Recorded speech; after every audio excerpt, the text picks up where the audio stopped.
Welcome to the Indie Film Hustle Podcast, episode number 178. You can't sleep. Broke people sleep. You got to be willing to sacrifice sleep. If you sleep, you're missing the opportunity to be successful. Eric Thomas. Broadcasting from the back alley in Hollywood, it's the Indie Film Hustle Podcast, where we show you how to survive and thrive as an indie filmmaker in the jungles of the film biz. And here's your host, Alex Ferrari. Welcome, my Indie Film Hustlers, to another episode of the Indie Film Hustle Podcast. I am your humble host, Alex Ferrari. Now, today's show is sponsored by Audible, and if you guys are like me, I'm constantly learning and reading as many things as I can, and sometimes I can't just sit down for hours and read a book, so I love listening to audiobooks. And Audible gives you one free audiobook that you can download and listen anywhere while you're on the go, while you're doing other work, and it helps you keep that education going, keeps you learning new things, and keeps you moving forward. And I've downloaded filmmaking books, screenwriting books, inspirational books, business books, all sorts of different books that I listen to all the time. So just head over to freefilmbook.com. That's freefilmbook.com and download your free filmmaking, screenwriting, or any kind of book you'd like. And today's show is also sponsored by my new course, Editing with DaVinci Resolve. I actually built an entire course on how I edited This Is Meg on DaVinci Resolve. So if you guys want to learn DaVinci Resolve and how to edit on DaVinci Resolve and take advantage of this free, that's right, free software that Blackmagic gives you, head over to indiefilmhustle.com/resolve editing. That's indiefilmhustle.com/resolve editing. It is on sale for $15. It's normally $195, but for you guys, the listeners, the tribe, you get it for $15. And of course, it's part of the Indie Film Hustle's Master Circle membership. So if you're a member, enjoy it. It's already there waiting for you. If not, check out our Master Circle. It's an amazing membership site that I think you guys will get a lot out of. And I'm adding new courses every month, and I'm going to be cranking up new courses coming up in these next few months as well. So just go to indiefilmhustle.com and hit the Master Circle button at the top. So today we have a very special guest. I always talk about hustle and the grind and doing the work, and you just got to keep pounding it and pounding it and pounding it.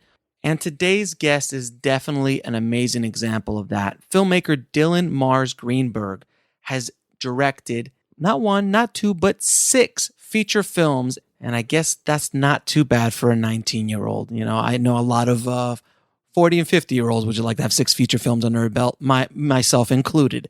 But I wanted to bring Dylan on the show to kind of show the energy of a young filmmaker who has just this amazing passion to create work and art and does not care about what other people think and just focuses on the work and keeps hustling, keeps pushing to make more and more art.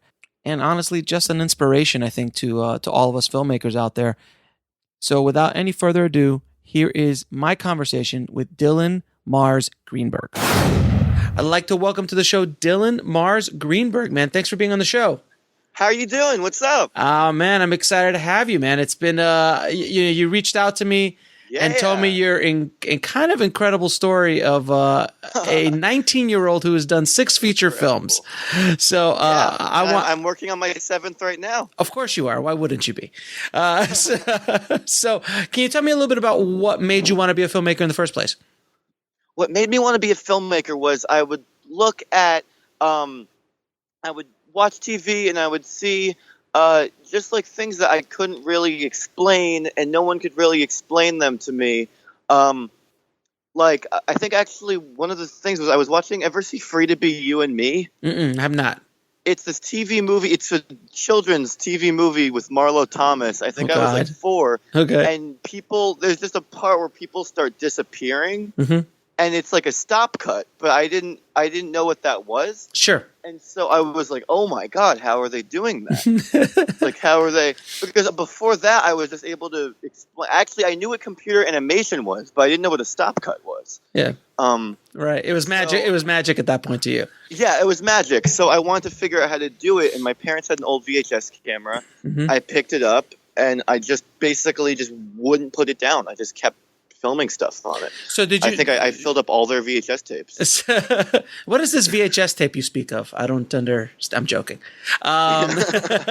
So yeah, you better know. I collect. I have like a mountain of VHS tapes. I collect them. Oh, very cool, very cool. So, and did you just do a lot of? Did you shoot a tremendous amount of short films before you ever jumped into your first feature? I wouldn't. Yeah, I guess tremendous. Yes. Bigly. Yeah. I shot a lot. I'd been making little short films since I was like, I don't know, like 8 or 9. Mm-hmm. Well, really like 6. But when I started making them consistently, I would have been like 9. I mean, they were terrible. Right. And I started a YouTube channel when I was about 9 called Dyli, Dyli. Mm-hmm. And I think on that channel, I made like 300 so videos. Oh, wow. From the time I was 9 to the time I was maybe like 15. And that kind of became my project for like 6 years, was making like videos that, I mean, I thought they were fucking the best thing to ever happen since sliced bread. Of course. Looking back at it now, it's a little kid making videos in Windows Movie Maker. But, oh my God. I was going to ask you what you were editing on. Oh my God. Windows Movie Maker. Yeah, I started, well, you know what? Windows Movie Maker, I think, is a great tool for people to start out with. And I think it's a lot better than iMovie. I think every young filmmaker's first computer should be a Windows, and they should start with Windows Movie because it's a great program and it actually has some similarities to Final Cut. Mm-hmm. Then I would say, then you start making the transition to Final Cut. I made the mistake of, I went from Windows Movie Maker, then I got a Mac, then I used iMovie, then I went to Final Cut.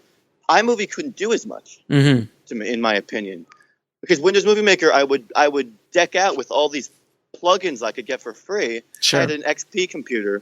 That's an older model. Sure. And so I figured out how to do chroma key. I figured out how to do split screen, like matte split screen effects. So I was doing stuff where I would stop motion animate a model on one side of the screen and used forced perspective to make it look bigger. Mm-hmm. And then the other side of the screen, I would have the live actors cowering at it, looking up like, it's forced perspective. Sure. And so then I split screen the stop motion model into it would make him look like they were there at the same time. That's awesome, man. I mean, that's pure movie magic at that point. You're just having fun. I mean, it was so thrilling as a little kid figuring out new special effects. I can't think of anything more thrilling than that, honestly. Now, how old were you when you first shot your first feature? My first feature, I was 17 years old. Okay. And wait a minute, how old are you now? 20. I just turned 20, actually. After I sent you the email saying I was 19, I turned 20. So you've shot 6 features in 3 years? Yes. Very interesting. Man, I mean, what camera are you shooting with, by the way? I shoot with a Canon Rebel T2i. I've shot all of my movies save for one on a Canon Rebel T2i. Okay. And you're editing on Final Cut X? Yeah, every movie I've ever made, I've edited on Final Cut Pro 7. Oh, you're still on 7? Oh, man. We're still on 7. But you know what? At Troma, we're still on 7. I work for Troma. Uh-huh. At Troma, we're still on 7, too. And it's very good. We edited the new movie, Return to Nukem High, on Final Cut 7. Oh no, don't get me wrong. I was a Final Cut 7 guy till probably a year and a half ago, 2 years ago. Yeah. So I jumped over to DaVinci. But DaVinci, I've actually never heard of that. DaVinci Resolve, where they... Oh, I've never heard of that. You should look into DaVinci Resolve. I should definitely look it up. Thank you. I'm it's learning free. a lot of new things. It's a free software you could get. It's free? It's free, and it's the most powerful color grading system and editing system you could probably get. Wow! Right now, I mean, color grading for sure. But I just edited my feature on keyframing. I do a lot of keyframing. Yeah. Okay, so it's becoming a commercial for editing systems. But no, I'm really excited for that. Just wow. look. Just type in Blackmagic Resolve in Google, and you can download their free version, which is pretty powerful. Wow, thank you. No problem. Now, I'm assuming you edit everything yourself? Yes, yeah, I've edited all my movies myself, all my feature films. How many hats do you wear on your films? I'd say about 3. I have a snapback. I have a beanie. I actually don't mean a hat. Direct. No, I'm just kidding. I know. I'm just kidding. So I direct, which I think is the easy part. Actually, I think, that's just where you get to sit in the chair and go action. But then I shoot everything. I usually light everything. Mm-hmm. Um, And what do you edit. like? And what do you light with? Just basically a lot of practicals, or do you have a little lighting kit? We'll be right back after a word from our sponsor. And now back to the show. I don't have quite a lighting kit. My first few films, my first 3 movies, I only had just the light that was there, Mm-hmm. so that doesn't count. But actually, midway through my 3rd movie, I met the man who would eventually become my producer, who at that time was just an actor, Mm-hmm. Jurgen Munster, and he brought some lights with him. So the last maybe like third of my movie, Dark Prism, which is my most well-known one, Mm-hmm. I was able to light, but they were like stage lights. Mm-hmm. And so then my next film, I lit the whole thing with those same lights, stage lights, and then my 6th feature film, because actually one of them came out of order. One of them came out. It was actually It's a long story. I'll get into it after. But It's okay. My most recent feature film was the first where I've entirely lit it with a combination of stage lights, and also I have a small. It's one of the most useful. This is something, if filmmakers listening, this is one of the most useful tools I got. It was $30. It's a portable LED light for filming. You can get it on Amazon. I mount it to my camera. It's so bright. It takes 6 AA batteries. It's one of the most useful things I've ever gotten. Mm-hmm. I have one of those. They're great. Yeah, the newer. Yeah. Oh my God, fantastic, right? They're awesome. They're awesome. Yeah. Now, with all these features, I'm assuming you did some sort of distribution. I compose music. And you're the composer as well. Not all of it. But you compose. Composers. But when you're the composer, I crowdsource a lot of music from a lot of great musicians. So a lot of the music is songs from all different bands all over the place. But a lot of the instrumental music I compose myself. Now, how do you finance your films?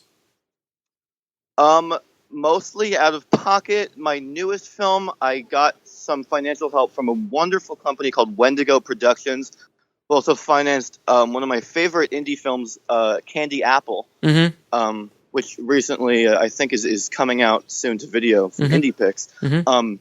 And they gave me a little bit of money to help me finish, and my new one also, Brooklyn Fireproof. They didn't give me money, but they gave me a lot of resources. So yeah, but most of it is out of pocket. People help me out. I get a lot of favors. My producer also, it's not like he gives me actual, like, he doesn't just put cash in my hand, but he really helps me out with other stuff. Resources. That saves me money. Yes. So resources are really more important ultimately than money, honestly. Just because money buys resources. So if you kill the middleman, you're fine. Yeah, exactly. Yeah. So, I mean, let me ask you just a simple question. What made you think as a 17-year-old, kid, I'm going to go make my first feature? Like, what gave you the kind of courage I didn't think that. Okay, so here's what happened. I had written a totally different feature, and I kept telling everyone, I'm going to make my first feature. This is the script. And they were like, oh, yeah, right. You'll never get this one made. And they were right, because I never got it made. That summer, I was planning on making that one as a feature film. It was a rock musical. I had recorded all the music for it already, called Shock and Roll Terror. And I'm honestly glad I didn't make it, because it would have been awful, because the music was bad. I'm a better musician now. At the time, the music was very, very bad. But I was going to shoot the whole thing in 3 or 4 days in one house. The problem was that it's supposed to be rock and rollers stuck in a house in the middle of the woods, but I live in New York City, so that would have been very impossible. There are not a lot of woods, other than Central Park. Not unless you're shooting in Central Park. I actually did live in sort of the woods in New York City for 2 years in Staten Island, and actually I shot Amityville Vanishing Point there. But anyway, what ended up happening was I started making this very experimental short film, which did not have a title, and I was basically just filming stuff of my friend Briar, who's a very beautiful, skinny boy, and some stuff with him on a rooftop and with a doll, and it was all very, very experimental. And then I looked, and I had about 40 minutes of that. I had about 30 minutes of footage, I think, from that, and I was like, well, why don't I make it 40 minutes, because I wanted there to be other stuff besides just him. So I shot some stuff with these girls, and they covered themselves in blood, and they're eating chicken wings, and they're making out. Sure. And vomiting yogurt, and then I thought, okay, well, now that's like 45 minutes. So if I just keep going, if I just kept going, I could make a 70-minute feature film. So then I was like, well, listen, if I'm going to make my first feature, why don't I get some stars involved? So I reached out to Jacob Reynolds, who is the star of Gummo, Harmony Korine's Gummo. Yeah, I remember and Gummo. I said, hey, would you be able to help me out? I'm making my first feature film. I had revised a fantasy novel for him. He wrote a fantasy novel. And when I was 15, because I was such a fan of his, I revised the entire 248-page fantasy novel for free. So I said, hey, would you be able to help me out and shoot a little cameo for my movie? He lives in, I think, North Carolina, so he couldn't come to me. So he shot stuff of himself, reading lines I'd written for him, and then I made it a plot point where I film it through a television. So it's like he's talking to the viewer through the television. And then I also got Matthew Silver, who is one of the most, I think at this point, one of the most well-known performance artists, I would say, in the city and probably even in America and in the world, because he's getting really popular, and he was just with Carl Pilkington, and was just on Adult Swim. So he gets around. So he agreed to also help me out, and this was all favors. I didn't have a dime to my name at the time. And so before I knew it, I had made my first 70-minute feature film. It was very abstract. It was, pretty much something that you project on a wall. It's not really something. I would not totally consider something you could sit down and watch. I've only actually ever screened it once, but that gave me the guidance where I said, okay, now I know how to make a feature film. Now I've gotten started. So you basically just fell into your first feature film. I fell into exactly. And then from there, I'm like, well, now I don't want to stop making feature films. Because now you're like, well, this is easy. Let me just keep making them. Yeah, exactly. Yeah. Well, yeah, actually, the first one was easy. That's what I thought it was easy because I didn't have to have a plot or anything. Right. It was just more of an experimental situation. Why don't I make another one? The next one took me like about a year to make because I got a little more ambitious. Right, exactly. Now, how do you like make money with your films? Do you self-distribute? What do you do? I self-distribute. Yeah, that's right. I use Amazon Video Direct, and I get my movies on Amazon. I use VHX. I have my own channel on VHX called discpictures.vhx.tv. That's DISCK pictures.vhx. And then I give some of my, and then I've given quite a few of my films to a great indie film service called iBleedIndie.com. And they're a video on demand site. I think they're hosted initially by Vimeo on Demand, and then they distribute films, and they're very fair. They only take 10%, and then they give filmmakers 90% of the royalties. So between those three avenues, I've been able to make a little bit of money. How is most of my money? Yeah. How is Amazon? What's your feeling on Amazon? Is it worth it? I think it's definitely worth it because that's where you're going to make. Sometimes you're going to need to go with mainstream options to make money, and Amazon, it's a hassle, and you're gonna have to pay to get your movies closed captioned. By the way, if you want to get them closed captioned for $1 a minute, use Rev.com. Rev, yep, that's what I use. Yeah, Rev.com. Absolutely, I use that all the time. Actually, for one of my movies, I co-directed with my godmother. My godmother was really broke, and she you might know about her. If you've seen the trauma movie Terror Firmer? Okay. She's in that. Her name's Reverend Jen, and she's done a few other things. But at the screening of the movie, we took her on a bucket to raise money for Rev. So it was a closed captioning fund. So at the end, we made $75, and we could get a closed caption. Now, what is the where do you see most of your revenue come from? Amazon, absolutely. I mean, in terms of my feature films, Amazon for sure. Really? You're on Amazon Prime, or are you renting and selling? You're going to make most of your money from renting and selling. Okay. I have some of my movies on Amazon Prime. Amazon Prime, you're not going to make a lot of money for. It's good for exposure, but you're not going to make a ton of money. You're going to make the most money if you charge $2.99 per download. People are a lot more willing to pay that if it's on a site that they recognize. Of course, and that's where and that's where you drive most of your traffic of people that you tell people about. We'll be right back after a word from our sponsor. And now back to the show. Yeah, I would say, most of the traffic of people seeing my movies has come from Amazon. Got it. Now I heard you got hooked up with Trauma a little bit. How'd you get hooked up with Trauma? Well, I started interning for them out of high school. Mm-hmm. While I was still in high school, at this point I had made 2 feature films, and so they really liked having me there, and they saw I really know how to edit, because like I said before, I've been editing since I was about 9. Mm-hmm. So I edit in kind of a crazy way that maybe a more mainstream editor might not do, where I do kind of animations. I'm very inspired by things like Tim and Eric, the Eric Andre show. So they saw what I can do with animating things, and kind of editing in a kind of an alternative way that maybe someone else wouldn't. And they said, how would you like to be a full-time editor here? So I've been an editor there now for about 2.5, 3 years. Oh, very cool. And then that's how. Yeah. And now is Trauma distributing any of your films? No, I think that we're gonna talk about one of them, which I actually want to give them my most well-known one, so that they can make some money from. I don't want to give them a lemon. Mm-hmm. Yeah, we're going to be discussing it soon. But right now, I'm currently self-distributing, but I'm certainly open to talking to them about it. And one of our former guests of the show, Kansas Bowling, correct? Yeah, Kansas, of course. Yeah, her and I are good friends. She's in my new movie. Is she? And what's the name of your new movie? It's called Re-Agitator: Revenge of the Parody. It's a 2-hour epic. A 2-hour epic. It's a 2-hour epic, yeah.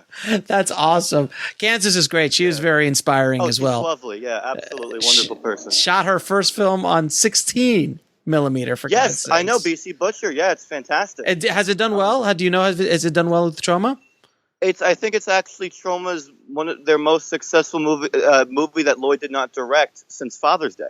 Wow, that's awesome. People are really into it. I'm very happy for Kansas, and she's really making waves in the film industry. And great. Also, I'm very proud that my starring actress from the movie Dark Prism, actually, I got them hooked up, and now, actually, that Sophie Cote, who I consider the original, that actress Cara Delevingne? I do not. Sophie Cote she's in that movie Valerian that's coming out.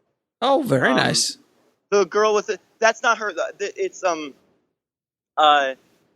Sophie Cote is the original Cara Delevingne, however you pronounce her name, and I hooked them up. And Sophie, I think, just starred in a movie that Kansas wrote in Costa Rica called Primavera or something along those lines. And I'm very excited to see that, because I'd like to see Sophie in a movie that I didn't direct. I'm very excited for that. Now, what's your next movie?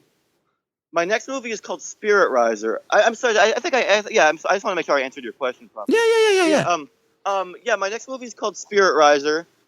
It's gonna be my biggest film yet. We already have shot scenes with Lynn Lowry from David Cronenberg's Shivers. We shot scenes with a lot of up and coming stars and internet stars. Patty Harrison, she's really going to become a big comedian. And she was on Seriously.tv and a lot of other great sites, and she's very funny. We shot scenes with her. We shot scenes with Dorian Electra, who's made several incredible, very beautiful viral videos. They're not just, kid gets hit in the nuts. She has sets and makes music and does some really cool stuff. Nice. And I'm sorry.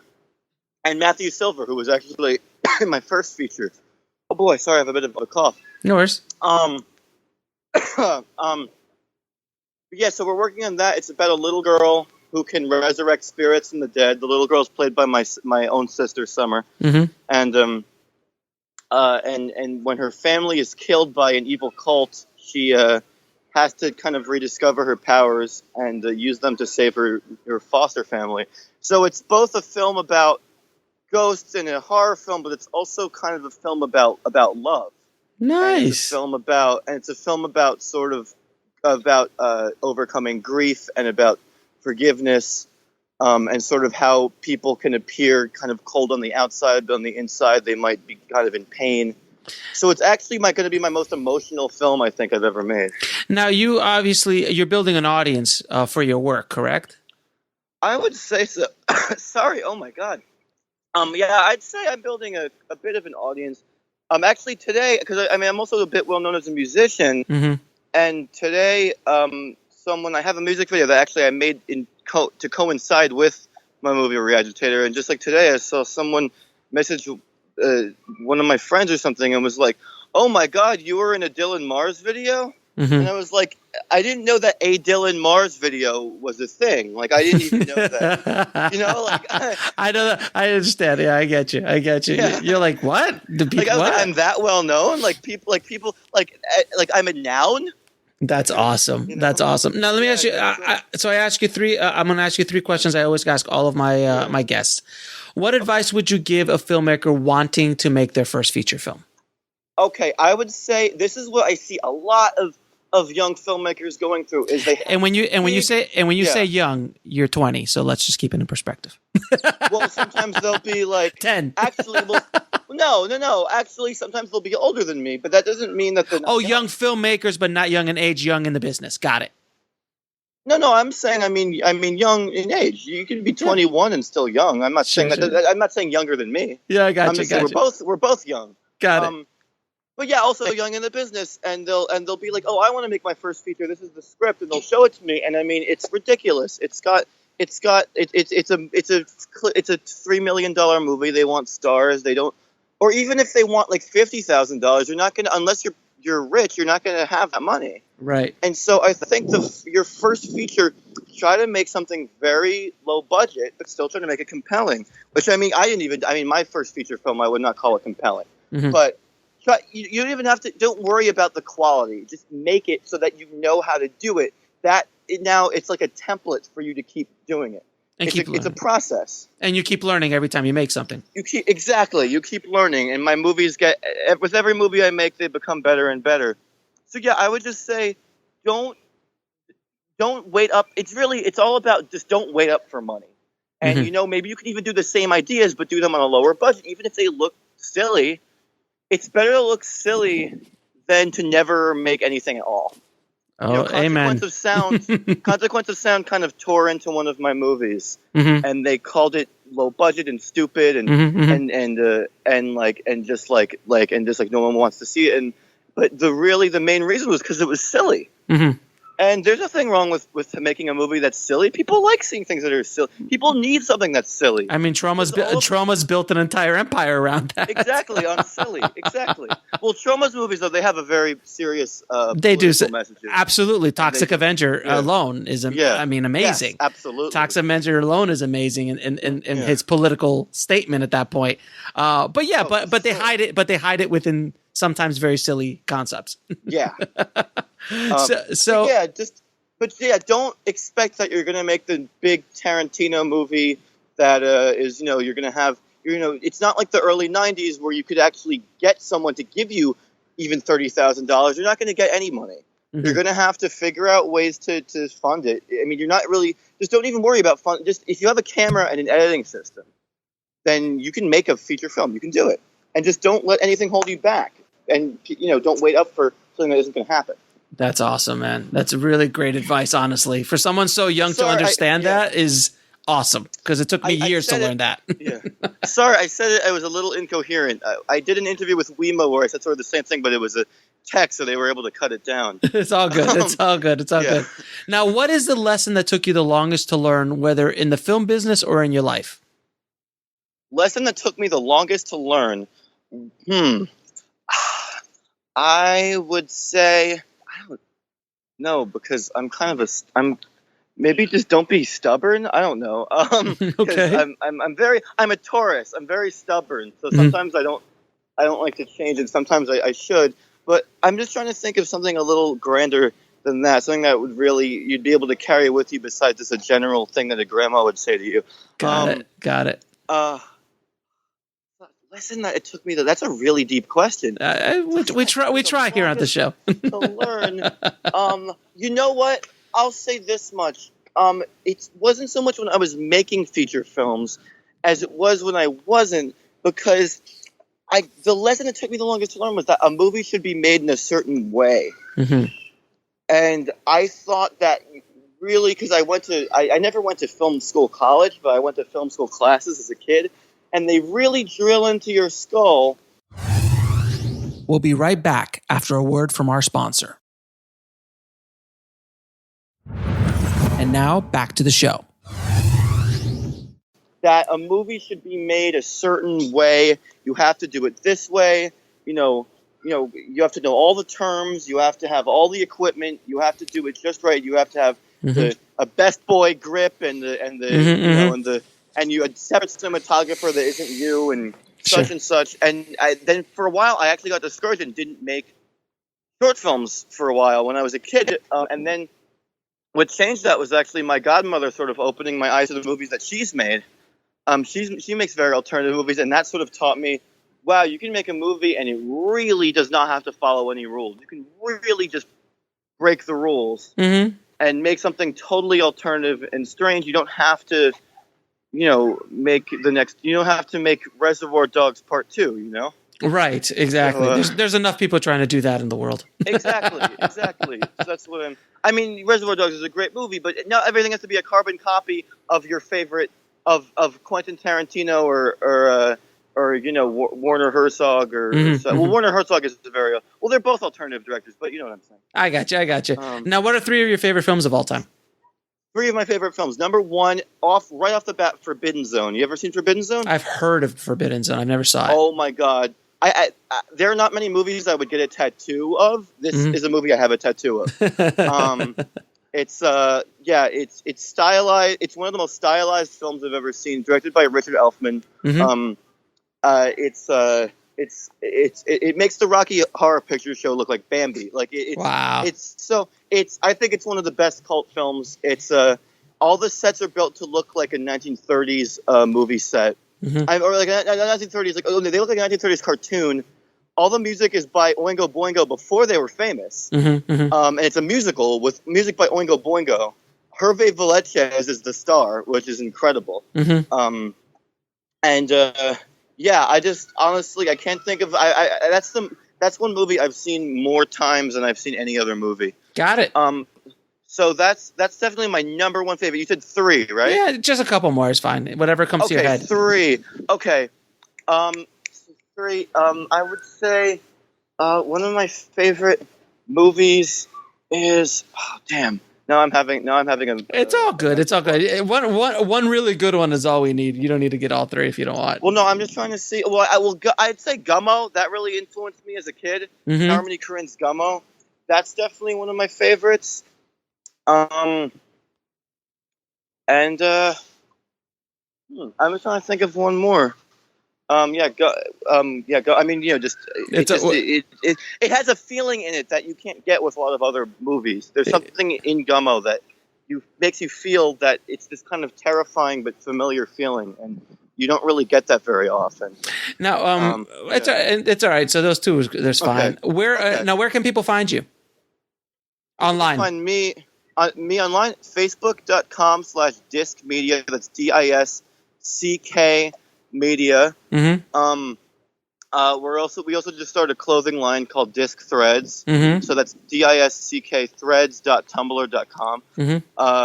We also have our VHX channel, which is Disc Pictures, DISCK pictures.vhx.tv. And you can also search for my movies on Amazon Prime. My movies, Dark Prism, and movie I co-directed with my godmother, Werewolf Bitches from Outer Space, are both on Amazon Prime. Werewolf Bitches features Janine Garofalo, and Dark Prism features Mac DeMarco. That's awesome. Yeah, that's awesome. Well, yeah, I'll put all the links to all the stuff in the show notes for you, man. Okay. Also one other thing. We're also just want to plug. We just have a completed feature film called Reagitator, Revenge of the Parody. It's a 2-hour epic, and it stars Aurelio Voltaire and Schoolie D as the President of the United States, and a cast of other incredible characters, including Amanda Flowers, who's a fantastic actress in the Tromette, and Jürgen Azazel Munster, who is also my producer, and a lot of other great actors. Oh, and Kansas Bowling. Of course. Too. Of course. And so we have that out. So message me at thisisdylangreenberg@gmail.com if you want to show the movie in your bar, in your house, in your backyard, in your toilet, possibly in your theater. You are, sir. You are the definition of hustle. So I'm a hustler. You are. So thank you so much for being on the show. I really appreciate it. Thank you so much. Thank you for having me. This is one of the best interviews I think I've ever done in my life. Thanks.